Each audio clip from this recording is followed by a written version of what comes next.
Matter what, अगर आपको student visa apply करना है, स्किल्ड वीजा अप्लाई करना है या कोई भी वीजा अप्लाई करना है तो आपको ये वीडियो एंड तक देखना पड़ेगा, क्योंकि ऑस्ट्रेलिया गवर्नमेंट ने इंग्लिश रिक्वायरमेंट में चेंजेस करे हैं, थोड़े से ज्यादा स्ट्रिक्ट कर दिए हैं और नए टेस्ट भी ऐड हुए हैं। तो विदाउट वेस्टिंग एनी टाइम जल्दी से जंप करते हैं क्या क्या डिटेल्स हैं। Hello everyone, this is Daksh Sharma, Qualified Education Agent Counselor from your migration partner. As I said, department will accept tests taken on or after 7th of August from following English language test provider, which is first is C1 Advanced, CELPIP General, IELTS Academic, IELTS General Training, Language Cert Academic, MET, OET, PT Academic, TOEFL and IBT. As I said, department will accept tests taken on or after 7th of August 2025. मतलब already ये changes implement हो चुके हैं. So now let's see क्या क्या changes implement हुए हैं. So I'll share this spreadsheet जिसके अंदर I have listed down all the changes and I'll put the link in the description. So changes are, if test taken on or before 6th of August, as you can see, there is nothing much changed in IELTS. पहले भी score 888 ही था for superior English, but on और after 7th of August, as you can see IELTS academic का same score है, but PTE में changes हैं. अब से सुपीरियर इंग्लिश के लिए आपको लिसनिंग में 69, रीडिंग में 70, राइटिंग में 85, स्पीकिंग में 88 चाहिए होंगे. सो superior English is highest level of English. जब आप पॉइंट टेस्ट सिस्टम के अंदर अपने पॉइंट्स कैलकुलेट करते हो तो सुपीरियर इंग्लिश में यू विल गेट 20 पॉइंट्स. अब उससे नीचे आते हैं प्रोफिशिएंट इंग्लिश. अब अगेन 6 अगस्त से पहले एज सच चेंजेस नहीं थे. पीटी एकेडमिक्स में 65 हर मॉड्यूल में चाहिए था, लेकिन 7th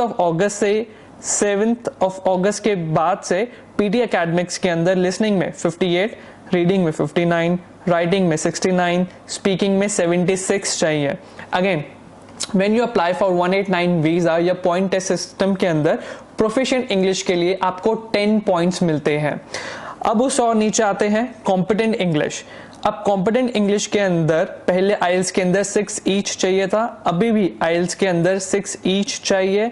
पीटीई में 50 ईच चाहिए था मॉड्यूल के अंदर, लेकिन अब लिसनिंग के अंदर 47 चाहिए, रीडिंग के अंदर 48, राइटिंग में 51, स्पीकिंग में 54.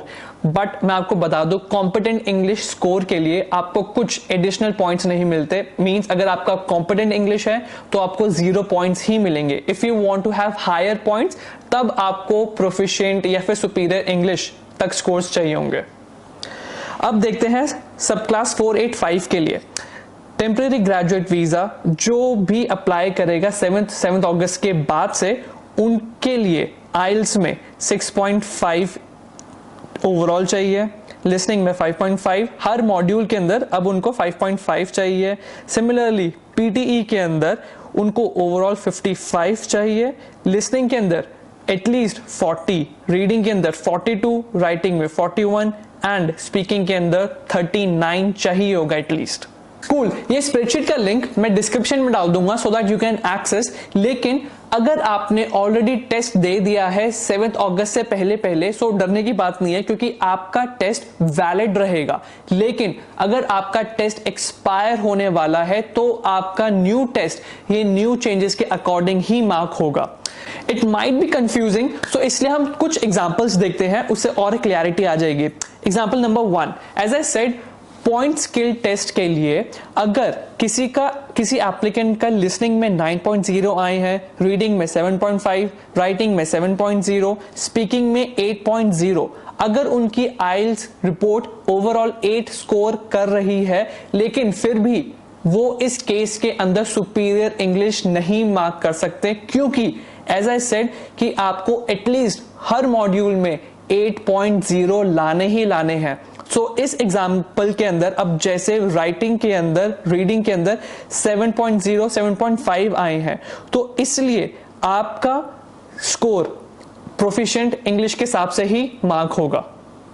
अब एक और एग्जांपल देख लेते हैं for temporary graduate 485 visa. Suppose किसी एप्लीकेंट के लिसनिंग में 7.0, रीडिंग में 6.5, राइटिंग में 7.0, स्पीकिंग में 6.5.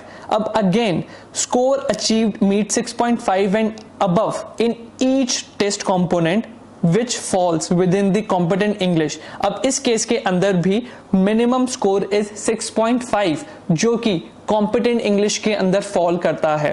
तो अगर आपका रिपोर्ट ओवरऑल 7 भी बोले तो भी आप प्रोफिशिएंट इंग्लिश स्कोर के हिसाब से पॉइंट्स क्लेम नहीं कर सकते। तो आपको यही इंश्योर करना है कि एटलीस्ट आपके हर मॉड्यूल के अंदर मिनिमम कितने पॉइंट्स आ रहे हैं, कितना स्कोर आ रहा है।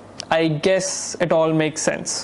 I hope this table and explanation was clear enough. If you still have got any doubts, then feel free to comment down below. I'm here to help. और अगर ये वीडियो अच्छा लगा हो तो लाइक कर देना। Thank you so much for watching this video and I'll see you guys next time. See ya.